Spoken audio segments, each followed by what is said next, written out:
You have far too many goals to be pursuing to allow yourself to get bogged down in unnecessary frustration and anxiety. Think of all the negative energy that so many exert every day to no avail. An obvious example of this is political anger. While it's surely the mark of a good citizen to be engaged in conversation in public affairs, a vast number of individuals let their interest to grow to, an unhealthy obsession. They spend all of their time, their free minutes, turning and raging online, or they turn every conversation into an argument that they have to win, attempting to challenge the mind of everyone around them.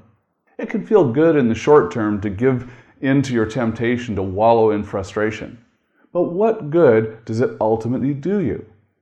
Does this energy get you any closer to achieving your goals or increasing your net worth? In order to gain a steady hand on navigating the course of your life, you must develop some accurate intuition on what drives you bonkers, on what things or people in your life have an effect on your mood and depletes your drive to succeed and holds you back from living your life that you really truly desire. I can't make a sweeping statement generalizing here, as the root causes of frustration are surely unique for all of us. There are some themes and commonalities that seem to just pop up again and again, however. An obvious example is lack of sleep.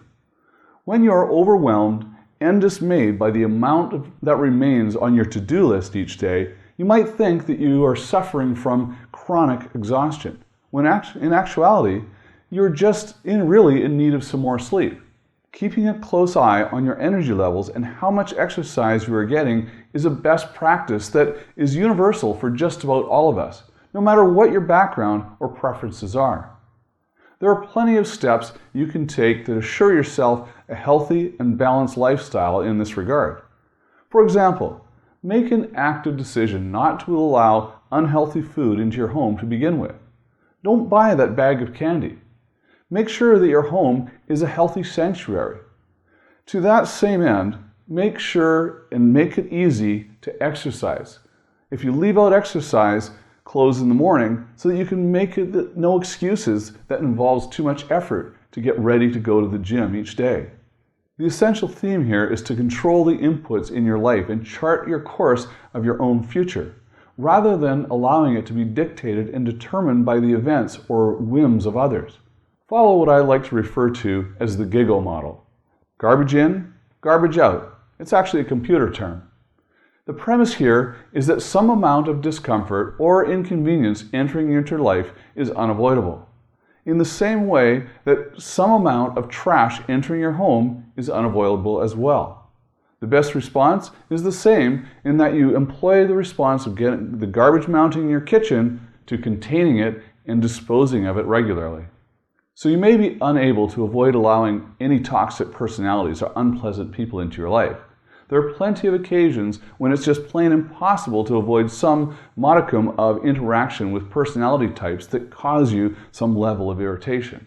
They could very well be members of your extended family who you will need to see at holiday time, or they could be co-workers that you see at your place of business. Because you're unable to escort them entirely to the door when it comes to your life, you are better served to minimize the time you need to spend with them in the first place and build sanctuaries for yourself, safe spaces where you can retreat to entirely within the comfort zone, your comfort zone. For most of us, that means our private homes. I would advise you to strive to keep this place as secure and free of anxiety as possible. You may need to do some interaction with toxic personality types from time to time, but keeping your home off limits will allow you to remember that you still have a safe haven to which you call all the shots, and you can just be yourself. There are a number of other methods that you can use to make sure that you are regularly following the practice of taking in and taking out, and minimizing the amount of stressful stimuli that are present in your home every day or in your surroundings, in your comings and goings. Keep to a schedule as well. You can endure just about any difficulty for as long as you know that you have a respite coming up. Keep parts of your calendar sacrosanct and free from work, and to focus on things that rejuvenate and re-energize your body and your soul. An obvious example is Sunday. Many successful people swear by keeping that day precious and foregoing all work activities on that day. They find that carving out a bit of solitude and reflection in their work only makes them more productive over the course of the other 6 days of the week.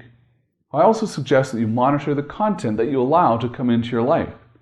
Many of us have grown admirably accustomed to being health aware, keeping careful track of the amount of carbohydrates and the fat that we allow into our bodies during our meals.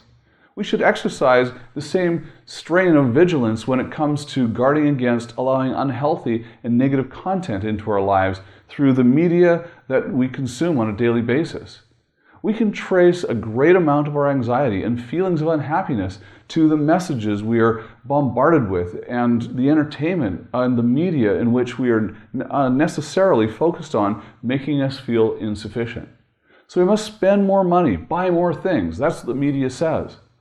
Make a choice and not allow the trash to penetrate your thoughts via the television you watch or in the books that you read. Social media is a large factor here too. You might think that there's no harm in mindlessly scrolling through these sites, but you must be aware of your subconscious thoughts that are affected through the unfiltered content that you're allowing in the door. Now also, keep time for being quiet, just quiet. You might be surprised at how many busy and very successful people find time each day to meditate. It can seem like a waste of time from a distance, just staring into the space. But many high achievers swear by this practice. The value lies in learning to slow your thoughts down and being calm. Also, learn to put yourself first. We hear again and again growing up about the virtues of selflessness, of considering others' needs before our own. Altruism and kindness toward others is surely one of the most important attributes in leading in a fulfilled and fulfilling life, especially if you're raising a family.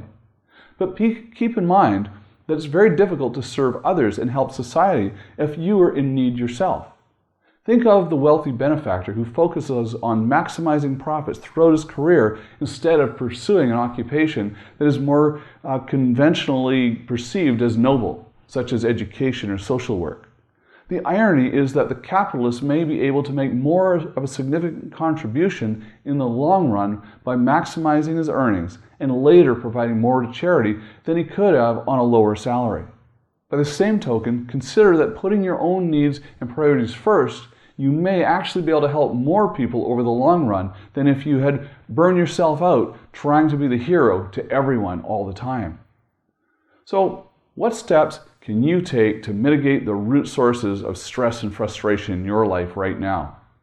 What toxic elements in your daily routine could you stand to really show the door to?